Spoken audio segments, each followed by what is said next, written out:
तो 10 भी नहीं बजे हैं, सिर्फ 9:55 हुए, लेकिन गेट पोस्ट तो बिल्कुल खाली है।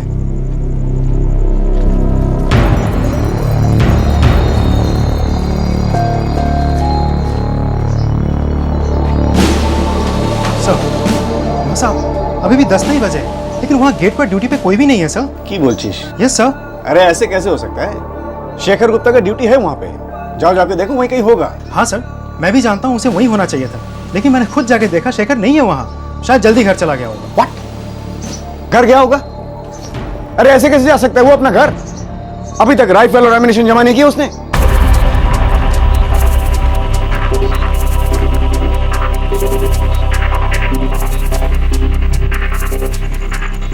समझ में नहीं आ रहा, ये शेखर सेनगुप्ता बिना बताए, बिना राइफल लौटाए जा कहां सकता है वो? सर आप वापस कंट्रोल रूम जाइए, मैं जाके उसके क्वार्टर्स में देखता हूँ। ठीक है, वही करो। Show sir.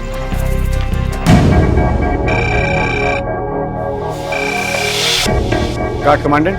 वहाँ साहब, शेखर वहाँ क्वार्टर्स में नहीं है, आसपास कहीं भी नहीं है वो। ये साला शेखर मेरा सस्पेंशन करा के ही रहेगा। वो बिना गोलियां लौटाए, बिना राइफल लौटाए वो कहां जा सकता है? गुहो, क्वार्टर्स बराबर से चेक कर लिया? जी हाँ सर, अंदर बाहर सब देखा। पहले पंकज ने देखा, उसके बाद मैंने भी देखा। अच्छा, चेंजिंग रूम में देखा? जी हाँ सर, वहां भी देखा, वो कहीं नहीं है सर। उसने हथियार डिपॉजिट किए या नहीं? नहीं सर, इसी बात का सबसे बड़ा डर है सर। उसके पास एक SLR राइफल और साथ में 2 मैगजीन्स हैं सर, और हर एक मैगजीन्स में 25 गोलियां हैं सर। इमीडिएटली सभी लाइंस में इमरजेंसी अलर्ट करवा दो। सर वो तो मैंने पहले से ही करवा दिया है। ये साला शेखर, ये क्या होगा? चिंता तो इस बात की है कि उसने हथियार जमा नहीं किए। आप इसका मतलब समझ सकते हैं सर?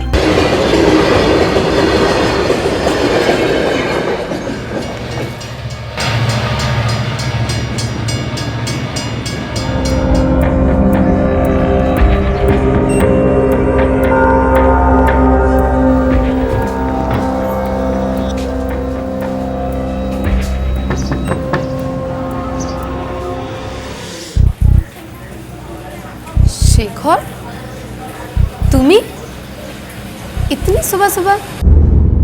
चलो चलो मेरे साथ। तुम भी ना शेखर, अरे हम लोग एक ही बात के बारे में कितनी बार बहस करेंगे? नहीं करेंगे चारू बहस, अब कोई बहस नहीं करेंगे चारू। चारू मैं फैसला कर चुका हूं, हम अभी शादी कर रहे हैं। तुम चलो बस मेरे साथ। हाथ छाड़ो अमर, बहुत हो गया शेखर। देखो अब मैं तुम्हें ये आखिरी बार समझा रही हूं कि मैं शादीशुदा हूं और मैं अपने पति और बच्चों को छोड़कर कहीं नहीं जा सकती। छोड़ने के लिए यहाँ है ही कौन चारू? तुम अकेली हो तभी तो कह रहा हूं ना, बाद में कर देना ना उसको फोन, कह देना उसको छोड़ दिया तुम्हें। चारू चलो चलो मेरे साथ। तुम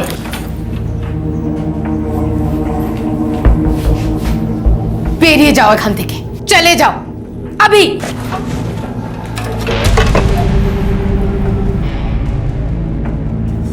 ये क्या कर रहे हो?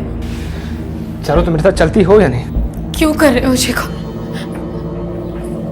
ऐसा मत करो। देखो मैं तुम्हारे आगे हाथ जोड़ती हूँ शेखर, इनाम करो ना। चारू मैं हाथ जोड़ रहा था तुम्हारे कब से मनाने की कोशिश कर रहा हूं तुमको मैं। तुम मान रही हो? नहीं, लेकिन आज मेरे हाथ में ये है। इसको नीचे करो शेखर। एक मिनट शेखर, मैं ऐसे कैसे चल सकती हूँ? देखो मुझे मेरे पति से बात करनी दो, आराम से। बात करनी है तुमको? हाँ। तो बात करो ना तुम। लो बात करो, अभी तुम बात करो। करो चलो बात।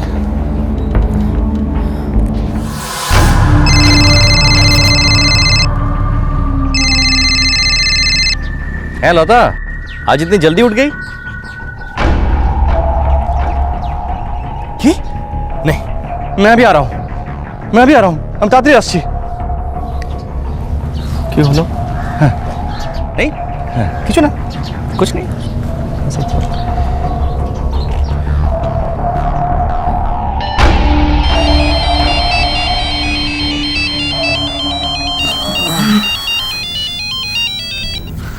हाँ जीजू, इतनी सुबह सुबह कॉल किया, सब ठीक तो है ना? संजीव बच्चे ठीक है ना? ऑटो। हाँ हाँ भालो ऐसे सो रहे हैं, लेकिन बात क्या है? संजीव, तुम्हारी दीदी लता बहुत मुश्किल में फंस गई है। लेकिन कैसी मुसीबत जीजू? है वो शेखर घर पहुंच गया है और तुम्हारी दीदी के सर पर बंदूक तानी है। अरे ये क्या करें आप? देखो, मैं यहाँ फैक्ट्री से निकल चुका हूँ, मैं घर पहुंच रहा हूँ, तुम जल्दी से घर जाओ, है बुझे? और सुनो, मेरी बहन कृष्णा को मैंने फोन कर दिया है, वो भी पहुंचने वाली है, ठीक है? हाँ हाँ जीजू, मैं अभी निकलता हूँ और सौमिरन को भी साथ लेके आता हूँ। नहीं, उस शेखर के दिमाग में क्या चल रहा है?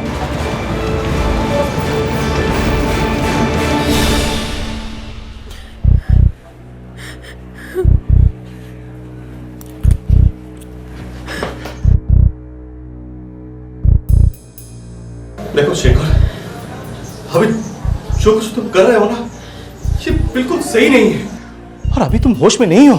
एक भी गोली खाली नहीं जाएगी, इतने होश में हूं मैं। देखना चाहोगे? दिखाऊं? ना चलो चलो फिर मेरे साथ, चलो तुम। शेखर दा, लता बॉम्बी तुम्हारे साथ कैसे जा सकती है? वो एक शादीशुदा औरत है और 2 बच्चों की माँ है। शेखर दा प्लीज समझने की कोशिश करो आप। काका छोड़ दो मेरी माँ को। चुप सब। दिव्येंदु, तुमने इन सबको यहाँ बुलाकर बहुत बड़ी गलती कर दी है। मुझे बहुत गुस्सा आ रहा है इन सब पर। मुझे एक मिनट शेखर, तुम शांत हो जाओ, मेरी खातिर गुस्सा थूक दो, हम बात करेंगे, ठंडे दिमाग से बात करेंगे। शादी के बाद चारों, हम सब शादी के बाद। शादी से पहले मेरा दिमाग अब ठंडा होने वाला नहीं है चारों। बहुत टाइम वेस्ट हो गया है। चलो चारों, चलो तुम अभी मेरे साथ चलो। अरे क्या चलो चलो लगा रखी है? जो तुम चाहते हो वो कभी नहीं हो सकता। देखो शेखर, देखो तुम मेरे भाई समान हो। देखो जो भी बात है, बैठते हैं, बातें करते हैं और आराम से हल निकालने की कोशिश करते हैं। कृष्णा, तुम चाय बनाओ, चाय। तुम सब मेरा दिमाग खराब कर रहे हो। मैं अभी यहाँ बात नहीं कर सकता हूँ। देखो, हम कहीं बाहर चल के बात करते हैं। मेरे घर चलते हैं शेखर दा। तू बीच में मत बोल, समझा? चलो तुम और दिव्येंदु तुम, हम तीनों कहीं बाहर जाएंगे और एक आखिरी फैसला करेंगे। शेखर दा मेरी बात सुनो, दादा और बोधी दोनों की हालत बहुत खराब है। मैं भी साथ चलती हूँ, यकीन मानो मदद होगी। ठीक है चलो। तुमने कहा था ना बात करो। चलो मैं बात कर रहा हूँ ना। हाँ चलो चलो चलो।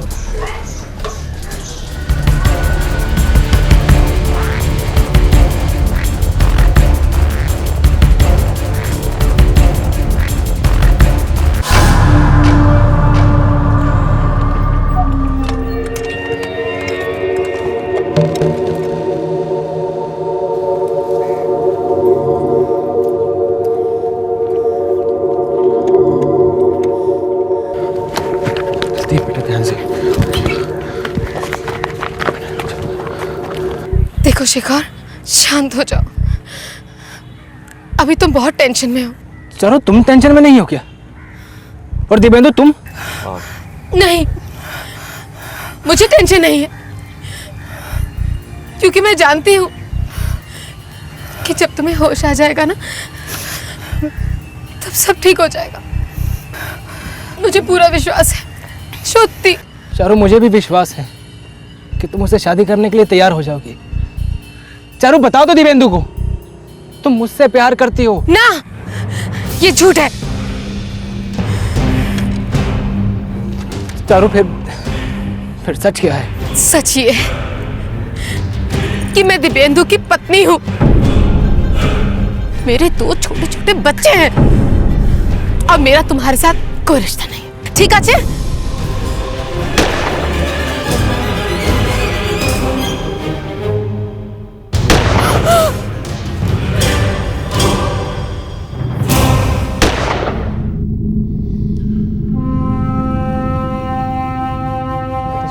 चलो वरना कोई भी गोली मार देगा।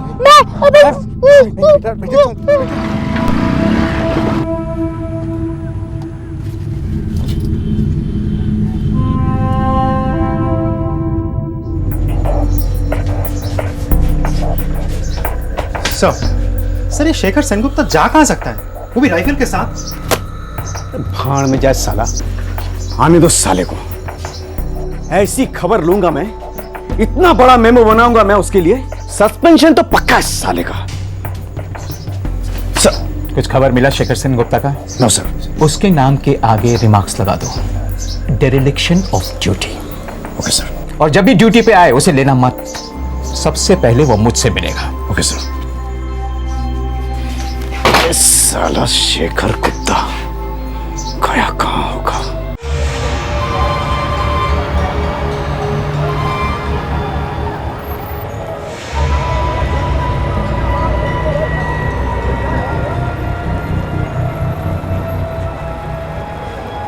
शेखर का नाम फ्लैश करो। कांस्टेबल शेखर सेनगुप्ता। हाँ? सर राइफल का जो डिस्क्रिप्शन हमें मिला है उसके मुताबिक गन ऑटोमेटिक होगा, मतलब कि 12th बटालियन का होगा। उन्हें सबसे पहले कांटेक्ट करो। सर।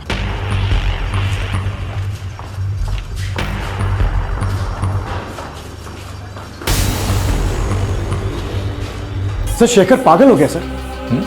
अभी अभी पाल्टा स्टेशन से फोन आया, उन्होंने कहा कि शेखर ने 3 लोगों को गोली मार दी सर, और तीनों मर गए। अरे बकवास मत करो घुआ। सर काश ये बकवास होती, मगर ये खबर पक्की है सर। तीनों की लाशें पुलिस स्टेशन में पड़ी है। दुखा दुखा, क्या कर दिया इस आदमी ने?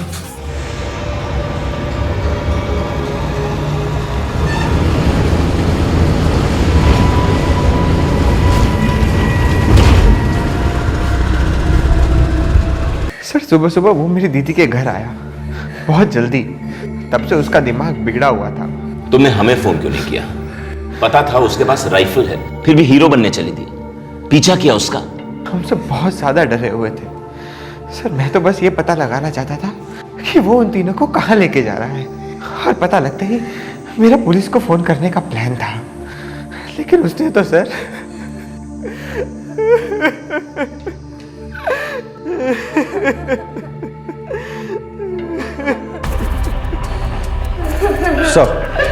Sir constable Shekhar Sengupta Latbagan lines में गार्ड ड्यूटी पर था, और ड्यूटी से 20 मिनट पहले ही वहां से उसने एक राइफल और 25 राउंड की 2 मैगजीन लेकर गायब हो गया। Oh my God!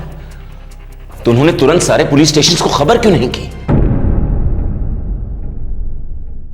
इसका मतलब है उसके पास 39 गोलियां भी बाकी हैं। बड़ी कैलिबर की गोलियां हैं सर, सिर्फ एक ही गोली काफी है जान लेने के लिए। पता नहीं क्या करने निकला है ये कांस्टेबल शेखर सेनगुप्ता, और क्यों?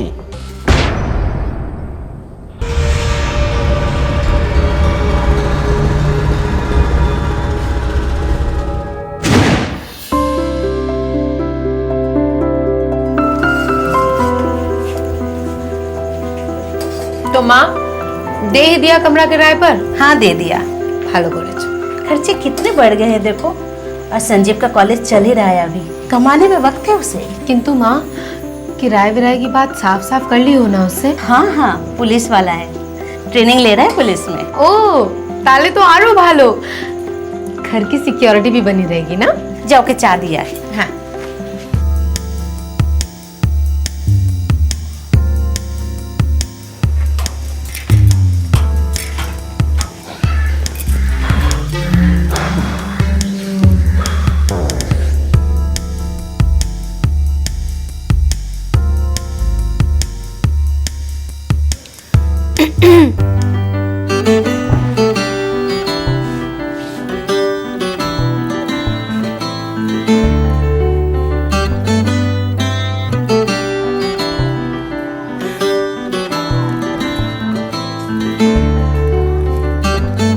Thank you.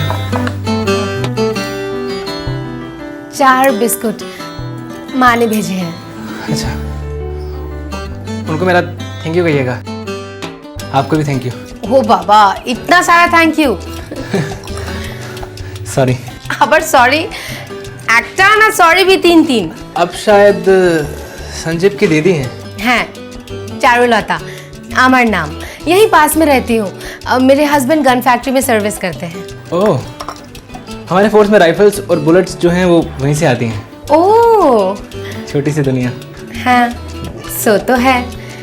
तुम्हार नाम की बताया नहीं? सॉरी शेखर। আবার সরি।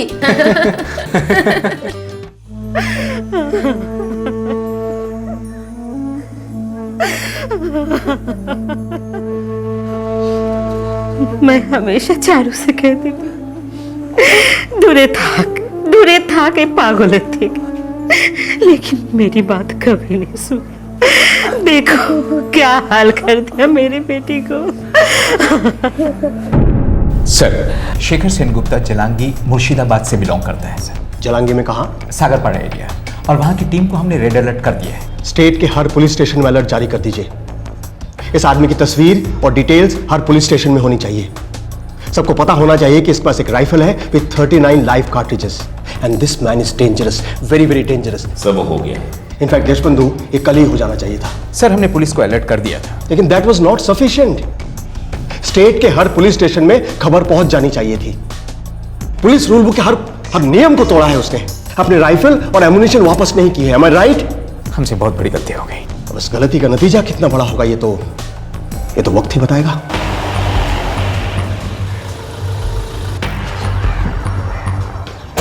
क्या? ये क्या कह रहे हैं आप? दोबारा कह रहा हूं, आपके बेटे शेखर ने 3 लोगों की हत्या कर दी है। शेखर ने? साहब, उसका कोई हमारे पास फोन नहीं आया था। देखो, वो जैसे ही तुम्हें फोन करेगा तुम मुझे फोन करो, और जरा भी देर की तो फिर तुम्हारी खैर नहीं। चलो। शेखर, बाबा संभालो। क्या कर दिया रे तूने? बाबा संभालो। मुझे पता था कि एक न एक दिन कुछ ऐसा होना ही था। कितनी बार समझाया कि वो शादीशुदा औरत है, उसे भूल जा, कोई दूसरी कर ले, लेकिन उस औरत का जादू उसके दिमाग में कीड़े की तरह घुस गया था। प्रेम बड़ो मधु, कभू काछे कभू सुदूर। शर्म नहीं आती? एक शादीशुदा औरत से क्या क्या करवा दिया तुमने? क्या कहूँ? सॉरी या थैंक यू। चुप, बदमाश। तुम्हारे लिए ना अब एक अच्छी सी लड़की देखकर शादी करवानी पड़ेगी तुम्हारी। लड़की तो मैंने देख ली है। अच्छा, सत्य? के गो? कौन है? अब मुझ जैसी है या नहीं? सुशील, संस्कारी? शेरनी है, सुंदरवन की शेरनी। अच्छा, चारू, तो जमाई जी तुमसे बात करना चाहते हैं। है माँ, आस्ची। माँ है, जाने दो। फिर कब? जब चारू, तुम हमेशा के लिए मेरी हो जाओ ना। चुप, लालची। इस मैं गाना सुन रही थी, सेलफोन का रिंग नहीं सुनाई दिया ना सोना। हाँ, शाम तक लौट आऊंगी। अरे हाँ रे बाबा, दोनों बच्चों को स्कूल से लेते हुए आऊंगी बस। तुम भी ना कैसे बच्चों की तरह नाराज होते हो।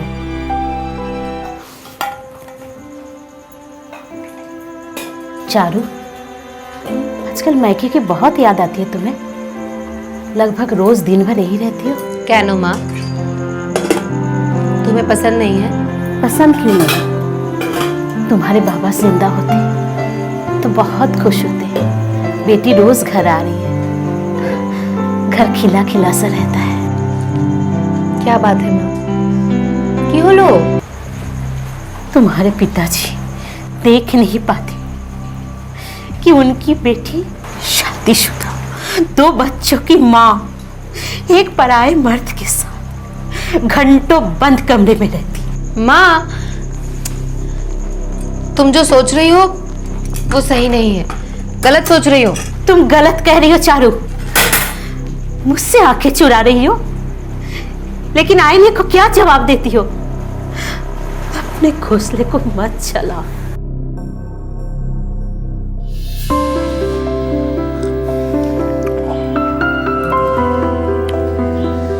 चारू, मैं शादी करने जा रहा हूँ। बहुत बढ़िया।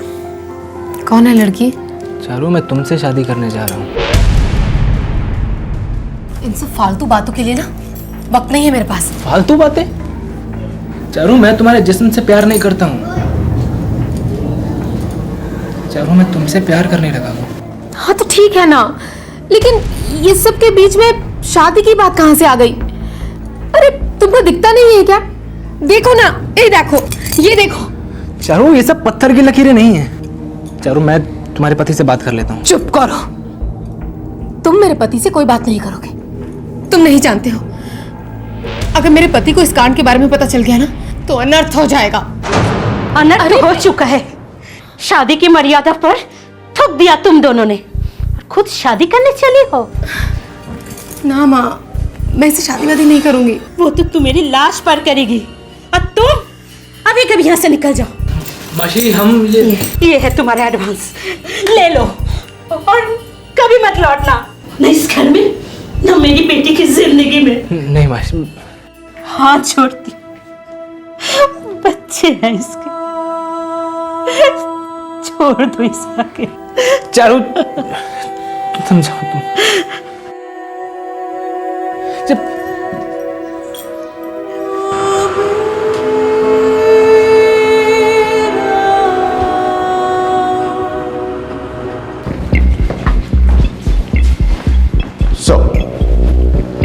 सर शेखर का मोबाइल ऑफ आ रहा था, पता चला कि वो अपना मोबाइल क्वार्टर पर छोड़ कर गया है। मतलब शेखर की लोकेशन के बारे में हमारे पास अभी तक कोई जानकारी नहीं है। वेस्ट बंगाल के सारे पुलिस स्टेशन पर रेड अलर्ट जारी है, पर अभी तक कुछ क्लू नहीं मिला। यहाँ क्वार्टर में उसका कोई दोस्त वोस्त था क्या?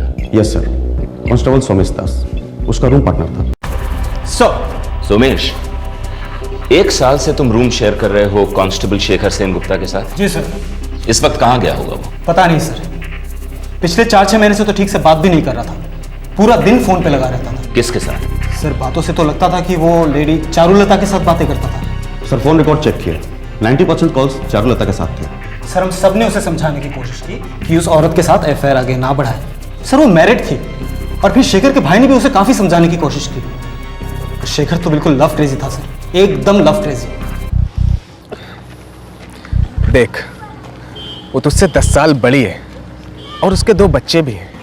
चल एक बार वो विधवा होती या तलाकशुदा होती तो बात समझ में आती थी। तलाक हो भी सकता है, अब जरूरत पड़ी ना तो विधवा भी हो सकती है वो। एक तमाचा मारूं तुझे, क्या हो गया तुझे? प्यार हो गया दादा मुझे। और हमसे नफरत? मैंने और बाबा ने खून पसीने कमाई करके तुझे पढ़ाया लिखाया है, तुझे पुलिस की नौकरी मिली। अरे हमारी सारी उम्मीदें टिकी हैं तुझ पे, सब बर्बाद कर देगा क्या? दादा आप सबकी तरफ मेरी जो भी ड्यूटी बनती है मैं उसे हर हाल में पूरा करूंगा। कोई बर्बादी नहीं है दादा, शादी कर रहा हूं मैं। सर मुझे तो कभी कभी लगता था कि वो मेंटल हो चुका है, अपने ही ख्यालों में रहता था, यहाँ तक कि ड्यूटी पर भी। हाँ, शायद उसे यकीन हो गया था कि चारुलता के साथ उसकी शादी वादी तो होगी नहीं, इसलिए उसने ये हत्याकांड सोच समझ के प्लान करके किया है। सर हो सकता है, पर जो आदमी किसी औरत से पागलों की तरह प्यार करता हो वो उसे मार कैसे सकता है? क्योंकि प्यार भी पागलों वाला ही था, और ऐसे प्यार को नफरत में बदलते देर नहीं लगती, और फिर नफरत भी पागलों वाली हो जाती है।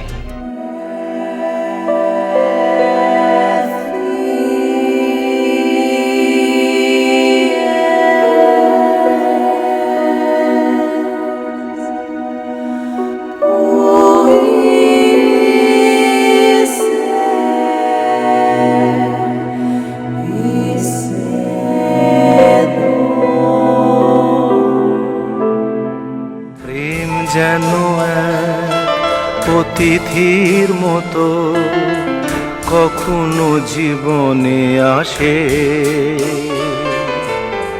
ফুলো ডোরে বাঁধে, কখনো আবার অশ্রু ঝরিয়ে চলে যায়।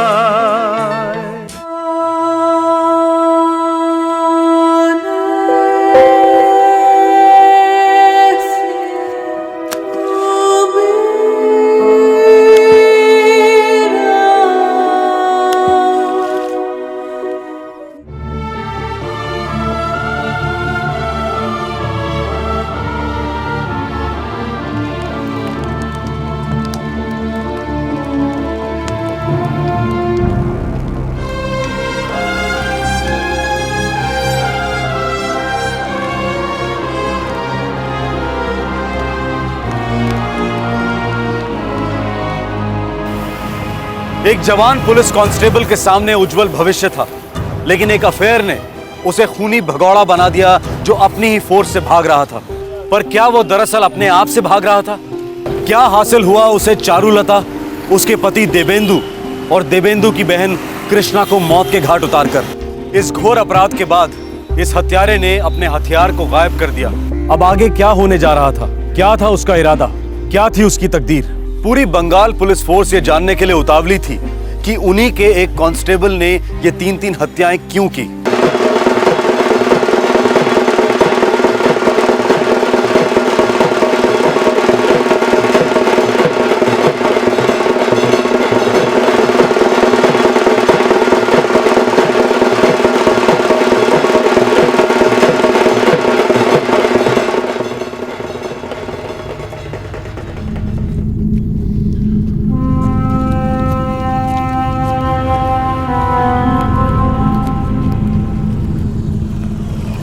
आप शेखपारा तक लिफ्ट दे सकते हैं मुझे? जी सर, बढ़िया, थैंक यू।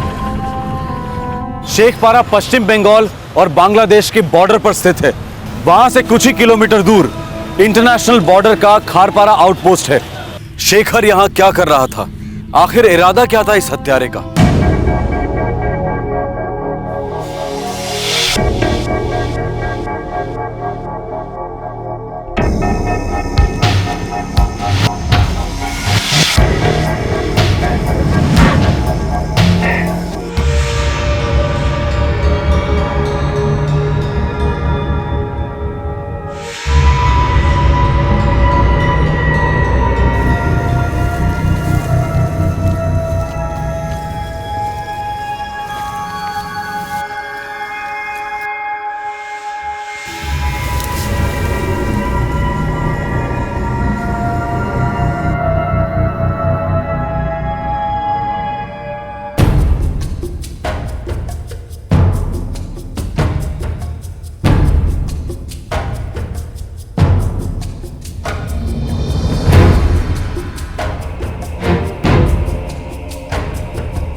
खड़े हो जा वरना गोली दाग दूंगा।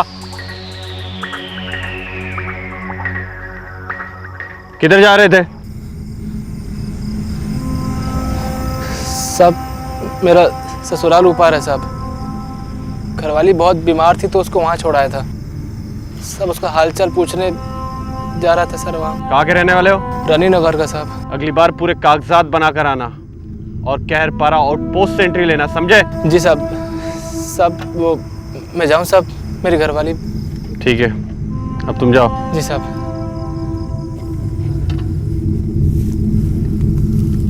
पश्चिम बंगाल और बांग्लादेश की सरहद के दोनों तरफ रहने वाले लोगों के बीच रोटी बेटी का रिश्ता है। ह्यूमैनिटेरियन ग्राउंड्स पर कभी कभी हिंदुस्तान की बॉर्डर सिक्योरिटी फोर्स और बांग्लादेश की बांग्लादेश राइफल्स के जवान आम नागरिकों को एक दूसरे के गांव में आने जाने देते हैं। शेखर इस बात से अच्छी तरह से वाकिफ था क्योंकि वो खुद जालंगी मुर्शिदाबाद से था, जो एक बॉर्डर जिला है।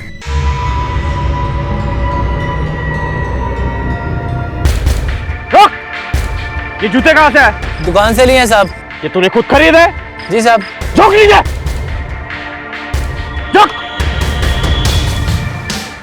शेखर बॉर्डर से फरार होने के इरादे से आया था, लेकिन उसके जूतों ने उसके इरादों पर पानी फेर दिया। दरअसल जब भी पुलिस कर्मचारी के जूते घिस जाते हैं तो पुराने जूते लौटाए जाते हैं और नए जूते कमीशन होते हैं। फोर्स के जूते कभी भी मार्केट में बेचे नहीं जाते। बीएसएफ के जवान शेखर को आउटपोस्ट के ऑफिस ले गए।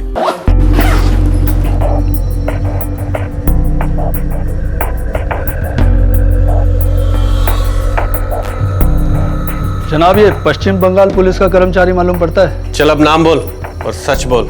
Shekhar Sen Gupta, constable, 12 battalion armed police. Shekhpara police station में फोन लगाओ और पूछो ये सच बोल रहा है या हम सच बुलवाएं इससे।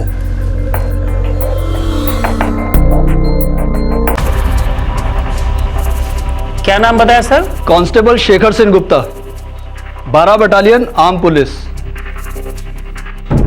हाँ सर, ये तो वांटेड है। और कल ही 3 लोगों का मर्डर करके फरार हुआ है। जी धन्यवाद जनाब। 24 परगना पुलिस डिवीजन का कांस्टेबल है। कल सुबह ड्यूटी राइफल से 3 लोगों को मार दिया इसने। हवाले करने का इंतजाम करो इसे। जी जनाब।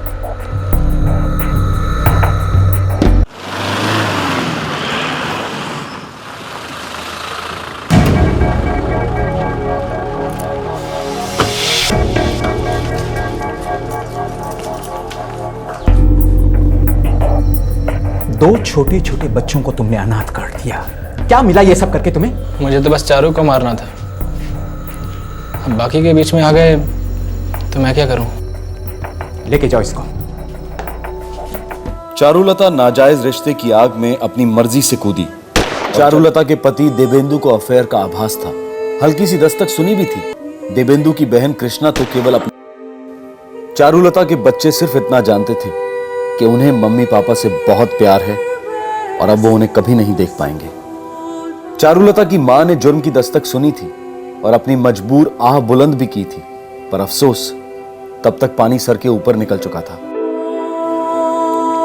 एक सनकी आदमी के एक औरत के लिए पागल जुनून ने कितनी सारी जिंदगियां बर्बाद की।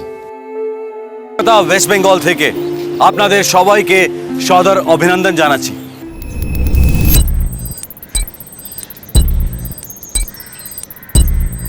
कितना टाइम वेस्ट होता है यार। इन सब चीजों से कोई फायदा हुआ है क्या? आज तक किसी बॉम्ब रखने वाले को पकड़ा इन्होंने? फालतू में हम जैसे सीधे लोगों को परेशान करते हैं। देखो जो होना है वो तो होता ही है ना, जबरदस्ती का दिखावा है ये सब। सॉरी सर, ये सोच गलत है। अगर हम चेकिंग ना करें और कुछ हो जाए तो आप क्या कहिएगा? यही ना कि हमने चेकिंग नहीं करी और बॉम्ब ब्लास्ट हुआ। आप तो सिक्योरिटी एक्सपर्ट हैं, हम आप जनता हैं। कॉमन सेंस की बात है, बम रखने वाला कभी इधर से जाएगा क्या? कभी नहीं, लेकिन ऐसी चेकिंग बॉम्बर को मुश्किल में डाल देगी, उसके रास्ते बंद कर देगी और उसके पकड़े जाने का खतरा बढ़ा देगी। और ये भी कॉमन सेंस की बात है कि आतंकवादी जितना खतरे में उतने आप सेफ। एक बॉम्ब ब्लास्ट और हम सब सुरक्षा व्यवस्था का चीरहरण करने लगते हैं। ये एक भयानक पैटर्न बन गया है। आतंकवाद ने हमें इस कदर भयभीत कर दिया है कि मानो हमारी शक्ति, हमारी बुद्धि, हमारी समझ सबको लकवा मार गया हो। और ये चल नहीं सकता, क्योंकि इंसान या तो डर सकता है या जी सकता है, और डर के जीने का तो सवाल ही नहीं उठता। अप्रैल 2011, मालदा, वेस्ट बंगाल।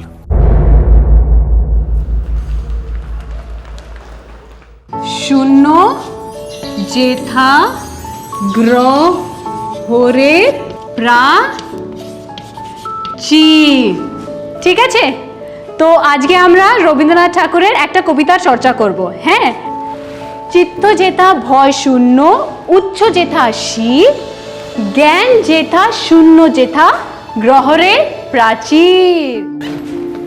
तो वीकेंड पर जगन्नाथपुर माँ बाबा के पास? अरे ना बाबा, मैं अकेले ही कमरे में बैठ के कोई किताब पढ़ लूंगी। जगन्नाथपुर जाती हो ना तो माँ बाबा का लूप शुरू हो जाता है। अब तुम्हारे लिए एक लड़का ढूंढना ओनू, तुम्हारी शादी करनी ओनू, अभी करनी ओनू, शादी ओनू, उफ बाबा रे। तो कर लो ना शादी, इतनी बुरी बात भी तो नहीं है। खुद के लिए एक लाइफ पार्टनर ढूंढ ही लो, एक नया लाइफ पार्टनर। मैं अपने आप को वक्त देना चाहती हूँ। ओनू, अपने आप को वक्त देने का भी एक वक्त होता है, उसके बाद समझौता करना पड़ता है, सबको करना पड़ता है। ओनू, कुछ लोग होते हैं जो हमारे लिए नहीं बने होते हैं, जैसे कि अमित। अमित तुम्हारे लिए बना ही नहीं था। Just accept it. वाणी, क्यों करते हैं लोग समझौता? यादें, उन पुरानी यादों का क्या? पुरानी यादें मिटाने के लिए नई यादें बनानी पड़ती हैं। No choice. ट्राई करूंगी, एक लास्ट बार ट्राई करूंगी। Sounds good. चल।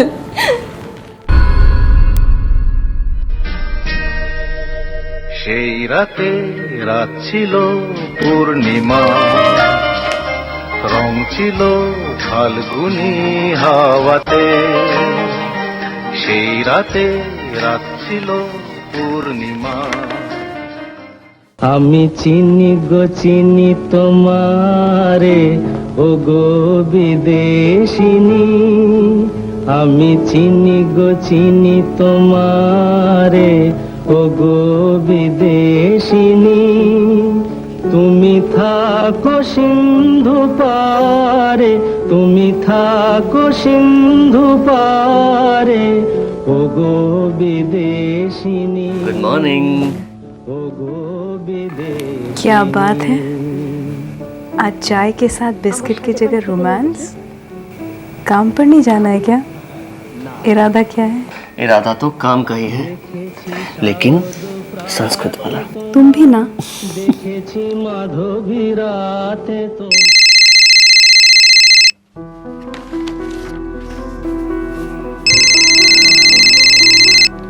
है शेखर, बोलो। अनुदी, आज मैं नहीं आऊंगा, मुझे ना कुछ असाइनमेंट्स पूरे करने हैं, उसके बाद ही मैं घर से निकलूंगा। ठीक है, लेकिन रात के खाने पर तो रहोगे ना? दीदी मैं श्योर नहीं बोल सकता, मैं आपको फोन करूंगा, शाम को फोन करूंगा आपको, यस या नो। शेखर ठीक है। हाँ, अनु, शनिवार रविवार को क्या स्पेशल क्लास है तेरा? नहीं तो माँ, घर पर ही हूँ। तू घर पे नहीं, किराए के मकान में है। घर ये है तेरा, जहाँ हम पूरा हफ्ता इंतजार करते हैं तेरे आने का। माँ प्लीज हाई ड्रामा क्रिएट मत करो, मुझे ढेर सारे पेपर्स करेक्ट करने थे इसलिए नहीं आ पाई। नेक्स्ट वीक आऊंगी पक्का। पर वो तो तू यहाँ भी कर सकती थी बेटा। कहा ना आशबो नेक्स्ट वीक, पक्का आशबो। बाबा तुझे बहुत याद करते हैं बेटा। मैं भी माँ बहुत याद करती हूँ सबको। ओह हाँ, यही तो है। आप है अनुपमा सरकार? मेरे फेस पर लिखा है अनुपमा सरकार। नहीं, मुझे लगा। गलत लगा, ऊपर रहती है। ऊपर कैसे जाते हैं? नॉर्मली हम इन्हीं सीढ़ियों से चल के जाते हैं। लीजिए। Thank you.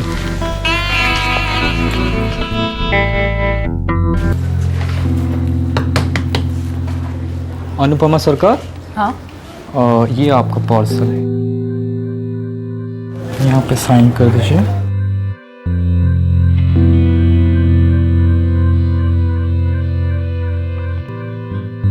Thank you.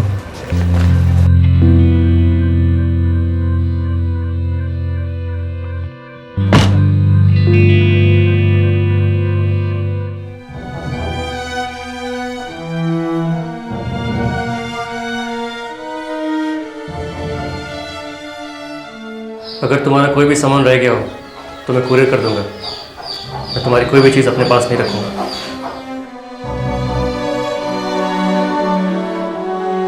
लेकिन तुम मेरे हर चीज में, मुझ में हमेशा रहोगे अमित।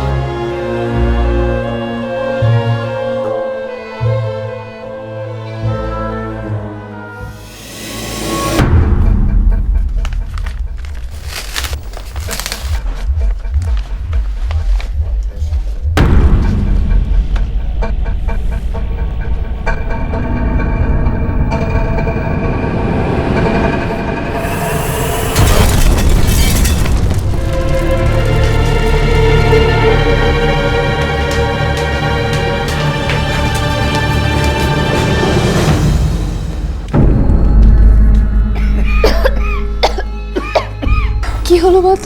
क्या हुआ? पता नहीं धमाका, कुछ दिखाई नहीं दे रहा है।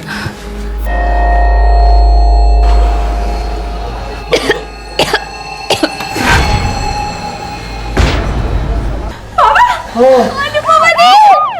ये क्या हो गया?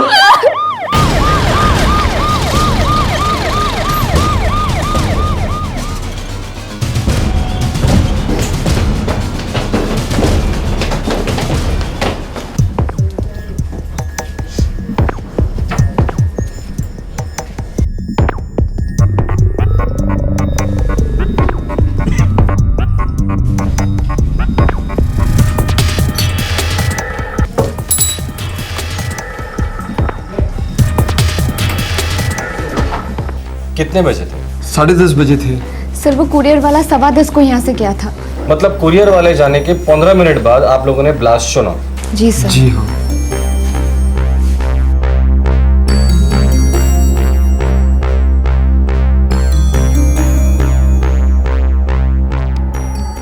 सब पिछले 6 महीने से अनुपमा हमारे यहाँ किराएदार थी। अकेली रहती थी? जी, कभी कभी इसका छोटा भाई शेखर आ जाता था रहने के लिए। की काज को? माधवरी गर्ल्स स्कूल में टीचर थी। भाई के अलावा और कोई नहीं था? ना ना, फुल फैमिली, माँ बाबा भाई, वो सब जगन्नाथपुर में रहते हैं।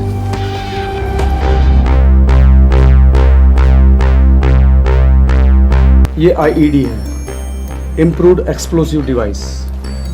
सर ये आईईडी का इस्तेमाल तो माओवादी आतंकवादी करते हैं। मालदा के इंग्लिश बाजार इलाके के पास मालन चपली में अनुपमा के घर एक पार्सल कुरियर हुआ और उसके अंदर के बॉम्ब ने अनुपमा की जिंदगी उड़ा दी। इस किस्म का एक्सप्लोसिव पश्चिम बंगाल के नक्सलवादी ग्रुप इस्तेमाल करते हैं। अब कई सवाल उठ रहे थे, क्या अनुपमा नक्सलियों का शिकार बनी थी, और अगर हाँ तो क्यों?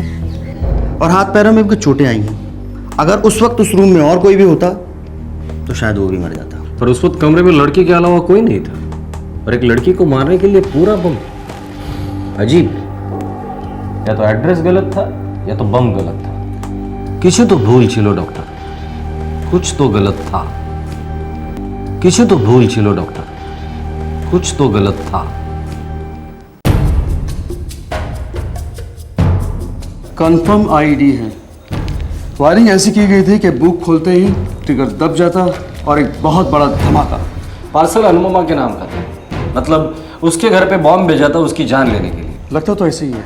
अच्छा, ये जो आईईडी इस्तेमाल किया था वो प्रोफेशनल किस्म का था या घर पर बनाया हुआ था? Professional, very professional. ये रही हमारी नक्सलियों की फाइल। लास्ट 6 मंथ में जहाँ जहाँ नक्सलियों ने और माओवादियों ने ये आईडी इस्तेमाल किए हैं वो बिल्कुल इस आईडी से मिलते जुलते हैं। मतलब इसमें नक्सल वाला एंगल भी हो सकता है? ज़रूर हो सकता है। और ये कुरियर कंपनी, इसके बारे में कुछ पता चला? सॉरी, ब्लास्ट में कुरियर कंपनी का एड्रेस वाला रिसिप्ट बुरी तरह से डैमेज हो गया था। जोड़ने की कोशिश की गई पर पेपर जला हुआ था। ठीक है, उस कुरियर बॉय का स्केच निकालो, कुछ चलकर सामने आया तो ठीक है, तो ढूंढ निकालो उस सारे को। मेरी बेटी एक सीधी सादी स्कूल टीचर थी। धमाके में जो बम इस्तेमाल हुआ है वो किसी भी एंगल से सीधा साधा नहीं था मिस्टर सरकार। सर अनुपमा दी पर आप डाउट कर ही नहीं सकते, वो बहुत ही क्लीन लेडी थी। 6 महीने से रहती थी यहाँ। कौन कौन आता था मिलने? 1-2 बार उसके माँ बाप आए थे, उसे देखकर चले गए। सर जैसे कि मैंने आपको बताया था, अनुपमा दी का छोटा भाई शेखर यहाँ पे आता जाता था। वो यहाँ ही पढ़ता है तो यहाँ और अपने घर के बीच अप डाउन करता है। कोई और?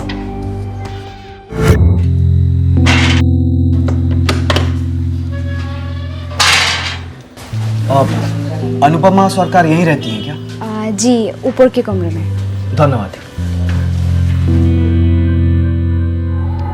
सर अनुपमा दी के माँ बाबा और भाई के अलावा मैंने उस आदमी को 2-4 बार देखा है। आखिरी बार उस आदमी को कब देखा था? यही कहीं 6-8 हफ्ते पहले। कौन था वो? नो आइडिया सर, मैंने ना उसे पूछा ना अनुपमा दी से। कैसा दिखता था? सर मीडियम बिल्ड था, थोड़ा सा गोरा था। ये अमित सेन गुप्ता कौन है? नहीं पता, कभी सुना नहीं उसके बारे में। पर सर वो कुरियर वाला जो पार्सल देने आया था, उस पार्सल पे अमित सेन गुप्ता का नाम लिखा था। ये लड़का जो पार्सल देने आया था, कुरियर वाला, उसका हुलिया चाहिए हमें।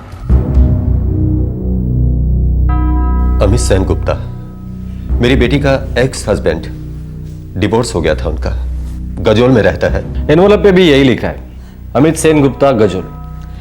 जी, अमित का नक्सलवादियों के साथ कोई कनेक्शन है? हमें नहीं पता। 5 साल पहले शादी हुई थी दोनों की, डिवोर्स 2 साल पहले हो गया था। 2 साल पहले जब वो शादीशुदा थे तब उसका नक्सलवादियों के साथ कोई रिश्ता था? हमें कुछ नहीं पता इंस्पेक्टर। तो आपको क्या पता है मिस्टर सरकार? बस इतना कि वो आदमी हमारी अनु के लिए ठीक नहीं था।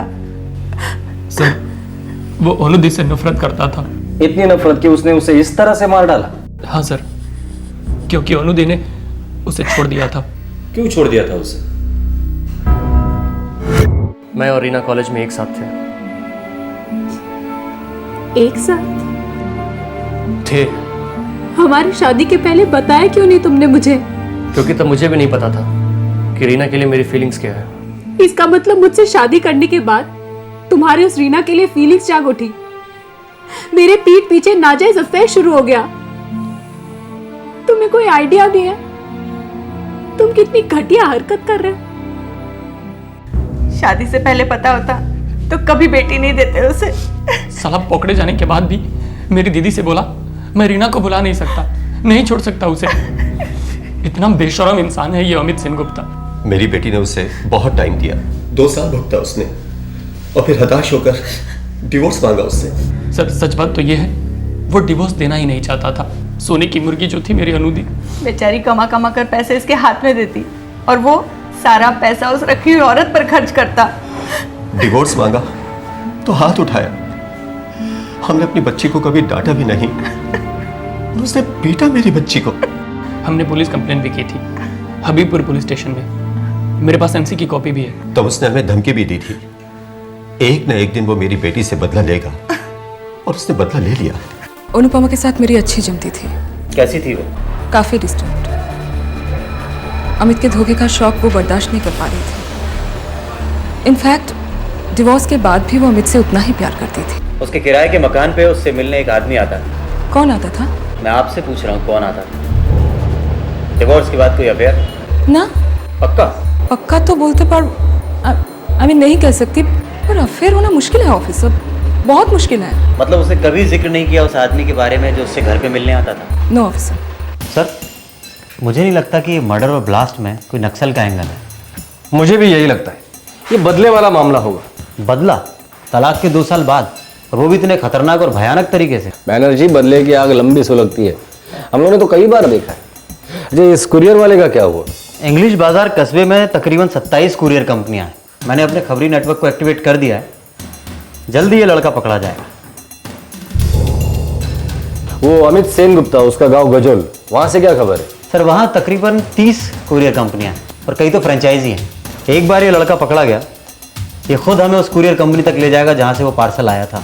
बैनर्जी, गजोल जाने की तैयारी करो। हमारा मुख्य आरोपी अमित सेन गुप्ता ही है, और अब तक तो वही है।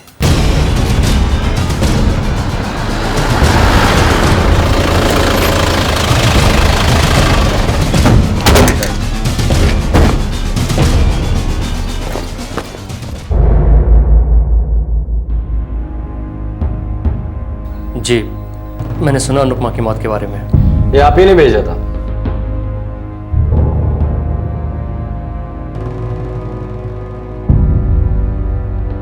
देखिए, ये क्या कह रहे हैं आप?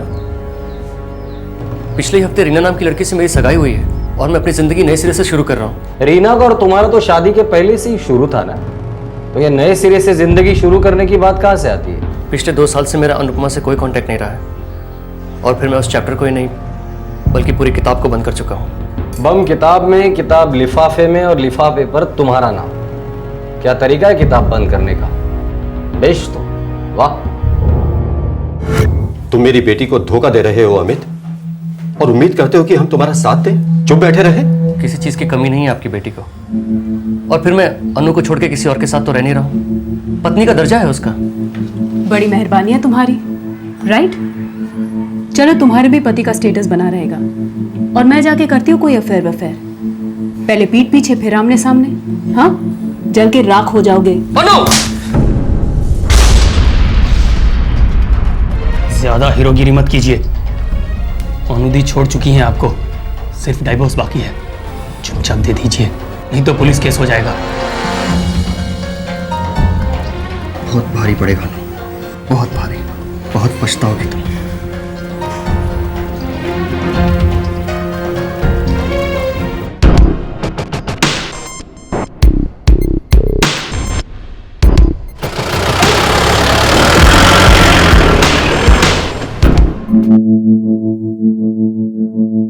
जो टॉर्चर आपको आते हैं सब आजमा लीजिए, मगर सच नहीं बदलेगा। और सच ये है कि मैंने अनुपमा को पार्सल नहीं भेजा है। हो सकता है किसी और ने तुम्हारे नाम से पार्सल भेजा हो। कोई मुझे फंसाने की कोशिश कर रहा है, और आप उसके चाल में फंसते जा रहे हैं। एड्रेस इतना साफ साफ लिखना कातिल की बेवकूफ़ी होगी। सर, ये अमित की चालाकी भी हो सकती है। उसने सोचा होगा खुद का नाम लिखेगा तो कोई शक नहीं करेगा, क्योंकि कातिल अपना नाम और पता तो नहीं लिखता। ये अमित बहुत चालाक है। या कोई उससे भी चालाक है बैनर्जी। मतलब कोई ऐसा शख्स जो अनुपमा और अमित की हिस्ट्री को जानता था, जिसका उसने फायदा उठाया। करेक्ट। जो अनुपमा से बहुत नफरत करता था और जानता था कि उंगली अमित पर ही उठेगी। आपने उसे बीच बाजार में थप्पड़ मारा था, शायद उसका गुस्सा होगा उसको। मुझे लगता है हमें ये बात भी पुलिस को बता देनी चाहिए थी। पता नहीं बेटा, पता नहीं। जाहिर है जो दिख रहा था वैसा था नहीं, कुछ छुपाया जा रहा था, कुछ ऐसा जिसकी जानकारी पुलिस के पास होनी चाहिए थी। आखिरकार इस केस में एक ब्रेक थ्रू मिला जब कुरियर कंपनी का लड़का पुलिस के हाथ लगा। हर newspaper, courier company, TV channel में तेरे लिए संदेशा भेजा था कि आके हमसे मिल, पर तू आया ही नहीं मिलने। सर मैं बहुत डरा हुआ था, मुझे उस पार्सल के बारे में कुछ नहीं पता था सर। मुझे उस पार्सल के बारे में कुछ पता नहीं था तो डर क्यों गया था तू? सुबह 10:15 बजे तूने पार्सल डिलीवरी किया था। वैसे रोज तू 11 के पहले डिलीवरी करता नहीं है। सर मुझे मैसेज आया था गजल ऑफिस से, अर्जेंट है। सबसे पहले गजल ब्रांच की खबर लेते, लौट कर लॉकअप में इसकी चमड़ी उधेड़ दी। सर यहाँ से सैकड़ों पार्सल्स रोज जाते हैं, अब ऐसे में किसी एक पार्सल को पहचानना नामुमकिन है सर। उस पार्सल में बम था मैनेजर साहब, ऐसा बम जो कुरियर इंडस्ट्री की धज्जियां उड़ा सकता है। बम डिलीवर हुआ है आपके ऑफिस से, कोई अचार की बोतल नहीं। मैं आपकी क्या मदद कर सकता हूँ? 16 अप्रैल को पार्सल डिलीवर हुआ था। मुझे उस दिन की सारी बुकिंग और डिलीवरी की रिपोर्ट्स चाहिए अभी। मैं लेके आता हूँ।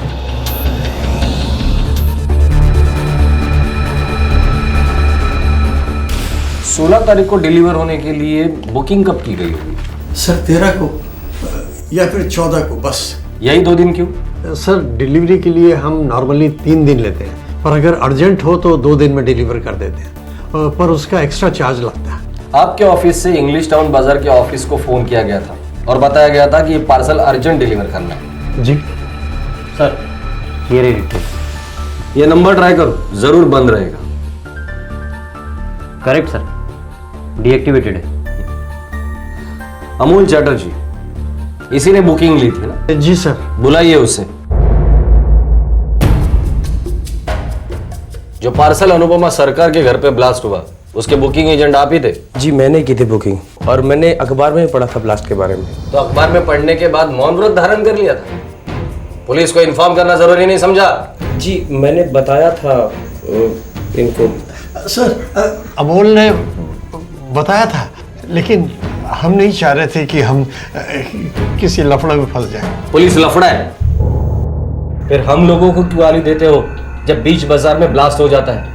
मैं भला मेरा घर भला सोचने से एक दिन एक ही घर बचा रहेगा उनकी रडार पर, और वो आपका होगा। बम, सब कुछ खत्म। चुप रहकर आप लोग आतंकवादियों को बढ़ावा देते हो, और बढ़ावा देना उनका साथ देने जैसा ही है, समझे?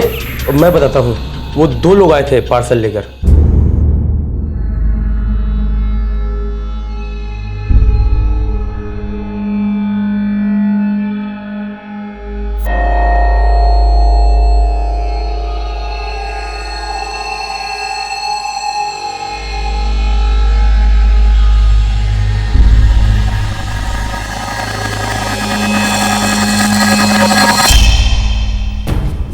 कौन थे वो 2 लोग? साहब मैंने उनका नाम तो नहीं पूछा। एक गोरा आदमी था मीडियम हेल्थ वाला, और जो दूसरा आदमी था वो, उसकी हाइट इतनी थी और कुछ अजीब सी शक्ल थी उसकी। यहाँ के बाल जो थे वो यहाँ तक थे। दादा ये कुरियर मौलाना चपल्ली कब पहुँचेगा? अगर मौसम ठीक रहा तो 3 दिन में पहुँच जाएगा पार्सल। उससे पहले नहीं पहुँच सकता क्या दादा? हम कोशिश करेगा। दादा थोड़ा एक्स्ट्रा चार्ज ले लो और जल्दी पहुँचा दो ना। 100 रुपये एक्स्ट्रा चार्ज लगेगा तो 2 दिन में पहुँच जाएगा पार्सल। दादा 200 रुपये देता हूँ, कल तक पहुँचा दो। 1000 दोगे तो भी 2 दिन में ही पहुँचेगा। हमारा एक्सप्रेस डिलीवरी 2 दिन का ही है। भालो एक्सप्रेस डिलीवरी से भेज दो इसको, लेकिन थोड़ा जल्दी। साहब उन्होंने मेरे से मेरा नंबर भी लिया था और कम से कम 1 दर्जन बार कॉल किया, और यही पूछते रहे पार्सल गया क्या, पार्सल गया क्या। बैनर्जी, अमोल साहब के कॉल डिटेल्स चेक करो और उनके कॉल्स को ट्रैक करना। सर ये जो 2 आदमियों के बारे में बता रहे हैं, उनमें से एक गोरा चिट्टा मीडियम हेल्थ वाला आदमी, वैसे किसी आदमी के बारे में अनुपमा के मकान मालिक की बेटी ने भी बताया था।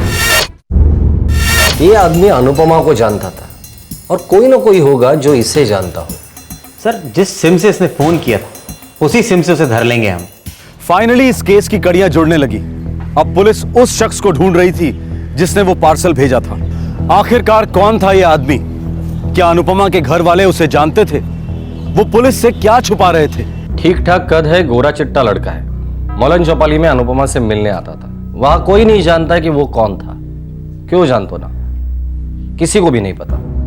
लेकिन ऐसा हो ही नहीं सकता कि अनुपमा ने आपको उसके बारे में कुछ बताया ना हो।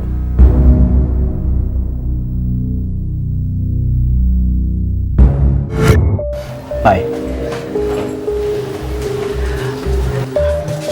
हेलो। हेलो।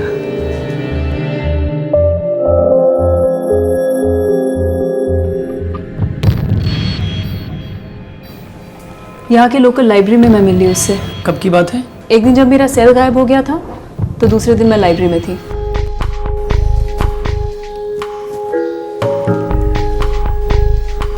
लगता है आप अपना सेल फोन भूल गई थी। Thank you. मैं इतनी परेशान हो गई थी, मेरे सारे नंबर स्टोर है इसमें। इसीलिए तो संभाल के रखा था ताकि जब आप वापस आए तो मैं आपको लौटा दूं। Thank you very much. अब वैसे आपका नंबर है मेरे पास, तो अगर अब से आपको कोई भी ब्लैंक कॉल दे तो आप समझ जाइएगा कि वो बदमाश कौन है। आप मुझे ब्लैंक कॉल्स क्यों देने लगे? मेरा नाम बाबू और मेरे बाबूजी कहते हैं कि दोस्त और किताबें दोनों कम हो तो परवाह नहीं, लेकिन अच्छे होने चाहिए। सही कहते हैं आपके बाबूजी। वैसे मेरे बहुत कम अच्छे दोस्त हैं, एक्चुअली है ही नहीं, और मैंने किताबें भी आज तक कभी भी पूरी नहीं पढ़ी। ऐसा क्यों? इंतजार कर रहा था एक ऐसे खूबसूरत इंसान का जो मेरा बहुत अच्छा दोस्त बन सके, और एक गहरी किताब भी। क्या आप मेरी फ्रेंड बनेंगी? दो फिल्मी डायलॉग्स क्या मारे उससे प्यार हो गया आपको? उसके बारे में जानती भी हैं आप? टीवी इंजीनियर है। वो क्या होता है? टीवी इंजीनियर क्या करते हैं? खूब भालो क्वेश्चन। टीवी इंजीनियर बिरयानी बनाते हैं, खूब भालो, खूब टेस्टी। मजाक मत करो, बोलो तो। ओनू, सीधी सी बात है, टीवी इंजीनियर टीवी रिपेयर करते हैं। अगर टीवी बीमार पड़ जाए तो हम उसका इलाज करते हैं। ये तुम हमको टीवी का डॉक्टर भी बुला सकती हो। Very funny. वहाँ लाइब्रेरी में क्या कर रहे थे? अरे बाबा, वहां पे टीवी का इलाज कर रहा था, और देखो मेरी तन्हाई का भी इलाज हो गया। ओनू, अग्नि को साक्षी मान के क्या तुम मेरे साथ 7 फेरे लोगी? मैं उस आग में एक बार पूरी तरह जल चुकी हूँ बाबू। ओनू, एक बात बताओ, अगर हमारी 5 उंगलियां एक जैसी होती तो क्या हम एक बड़े से अजीब से गोरिल्ला जैसा नहीं दिखते?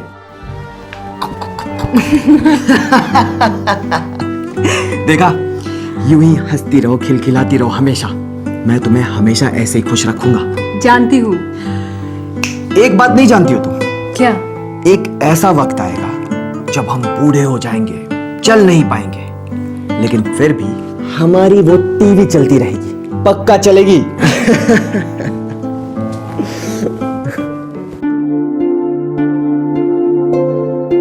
बेटे, इस लड़के के बारे में तुम सब कुछ अच्छी तरह से जानती हो ना? जितना सच मुझे पता है उतना तो मैं जानती हूँ बाबा, और मुझे लगता है कि मैं प्यार करती हूँ उससे, और वो भी करता है। अमित के बारे में कुछ भी ज्यादा जाने में ना तुम्हारी शादी करा दी, और देखो कितना सहना पड़ा तुम्हें, हमें, हम सबको। किसी के बारे में तो सब कुछ जानना इम्पॉसिबल है माँ, हम तो खुद ही हमारे बारे में सब कुछ नहीं जानते हैं। ओनू दी, ये सब किताबी बातें सिर्फ किताबों में ही अच्छी लगती हैं। इस बाबू के बारे में आपको 100% श्योर होना पड़ेगा। ये जो बाबू है ना, एक छोटी सी टीवी रिपेयर दुकान में काम करता है। उसमें क्या बुराई है? बुराई है, ये बाबू इससे पहले 6-7 टीवी रिपेयर दुकानों से निकाला जा चुका है। मालूम है क्यों? झूठ बोलता है इसलिए। तभी तो खुद हाई स्कूल फेल है और अपने आप को इंजीनियर बताता है। और दीदी, आप भी उसकी बातों में आ गई। पूरा का पूरा सर्किट खराब हो गया है, शोल्डरिंग करना पड़ेगा। ये बाबू कौन है यहाँ? मैं हूँ बाबू, कहिए क्या बात है? मैं अनुपमा का बाबा। सरकार साहब, आइए ना।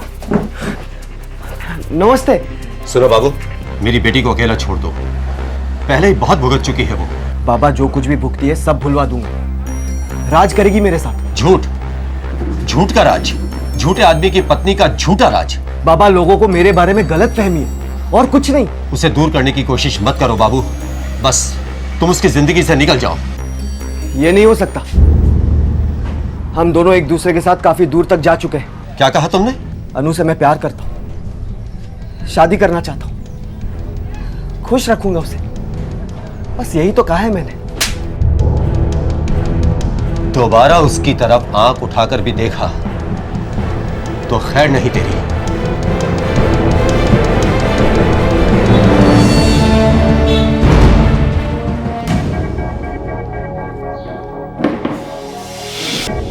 मैंने तुम्हें तुम्हारा फोन इसलिए नहीं लौटाया था ताकि तुम मेरे कॉल्स को रिसीव ना करो। बाबू प्लीज तुम जाओ यहाँ से। मैकेनिक के बदले खुद को इंजीनियर कह दिया तो तुमने मेरा पता ही काट दिया। एक छोटा सा झूठी तो कहा था मैंने। नफरत है मुझे झूठ से, और झूठे इंसान से मैं कोई रिश्ता नहीं रखना चाहती। खुद हरिश्चंद्र की पोती हो क्या तुम? मैंने कभी कोई झूठ नहीं बोला। बोला, मुझसे झूठ बोला। कहा कि प्यार करती हो ना मुझसे, शादी करोगी। वो झूठ नहीं था, लेकिन तुम्हारे झूठ ने मुझे एक नई सच्चाई दिखा दी है। सच्चाई तो मैंने देखी, इस्तेमाल किया है तुमने मेरा।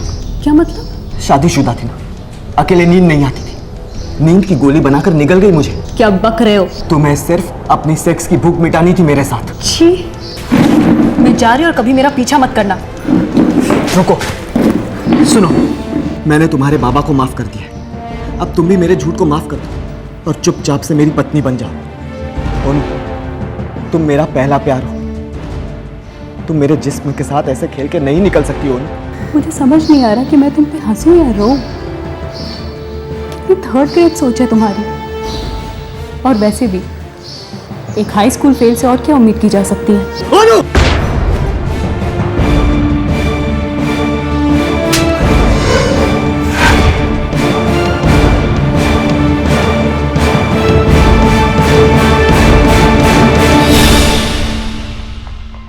उस दिन से जो हरासमेंट शुरू की उसने।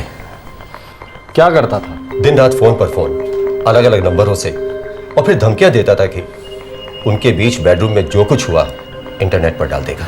अनुदी ने काफी कोशिशें की उससे दूर रहने की। उन्होंने सिम बदला, पर वो पता कर लेता और धमकी देता था कि उसके पास अनुदी का एक MMS है। वो MMS वाली बात मैंने दबा कर रखनी चाहिए थी, इसलिए आपको नहीं बताया था। हमें शक है कि अनुपमा के खून के पीछे ये बाबू ही है। अनुपमा ने अपनी जिंदगी की सारी डिटेल्स इस बाबू को बता दी थी। अनुपमा पूरी तरह से उसके मुट्ठी में थी और बाबू ने उसी मुट्ठी को कुचल दिया। सर, वो नंबर ट्रैक डाउन हो गया है। बाबू और उसका दोस्त इन बाजार में। चलो।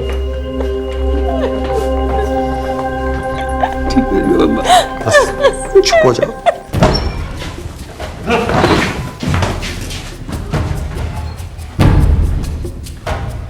प्यार, मोहब्बत, गुस्सा, नफरत अपनी जगह, और इस तरह किसी को बम से उड़ा देना। क्या चल रहा था तुम्हारे दिमाग में? मेरे दिमाग में उसका थप्पड़ मारना गूंज रहा था साहब। हाई स्कूल फेल बोलना गूंज रहा था। जलील करके रख दिया था बाप बेटी ने मुझे, कहीं का नहीं छोड़ा था। मेरी मर्दानगी को कुचल दिया था उसने साहब।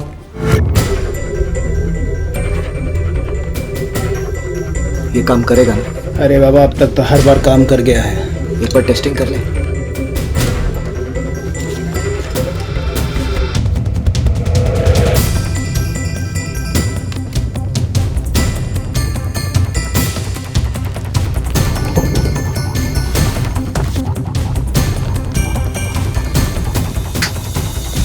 अभी किताब खुलते ही बूम।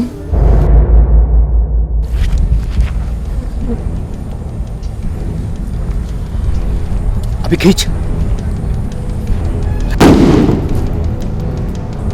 खूब बोलो, बहुत मस्त चीज है यार।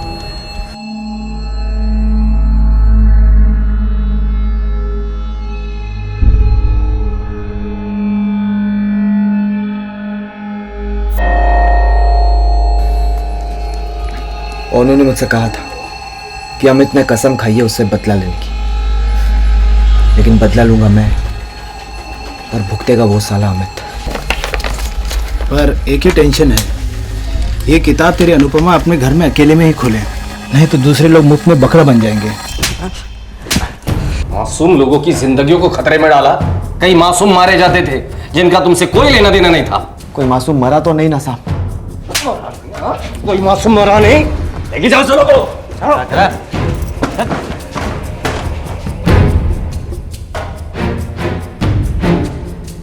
चलो चलो चलो। अमित,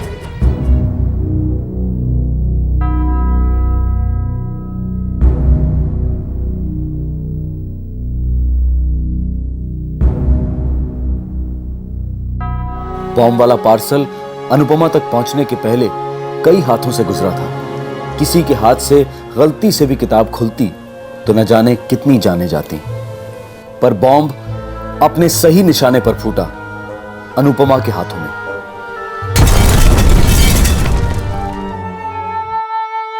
दुर्भाग्यवश अनुपमा से सच्चे प्यार ने हमेशा आंख में चोली खेली, उसके दिल की धड़कन का मजाक उड़ाया। उसके दोनों रिलेशनशिप्स विस्फोटक रहे। उन्होंने उसे जीते जी मार डाला। और फिर अगर कुरियर कंपनी में मेटल डिटेक्टर या बॉम्ब स्कैन मशीन होती तो अनुपमा शायद इस वक्त जिंदा होती। इस केस के बाद police force her courier company पर यह जोर डाल रही है कि वो अपने ऑफिस में बॉम्ब डिटेक्शन मशीन फिट करवाएं। यह केस आतंकवाद का भले ना हो, लेकिन आतंक के सौदागरों के तरीकों के बारे में दस्तक जरूर देता है।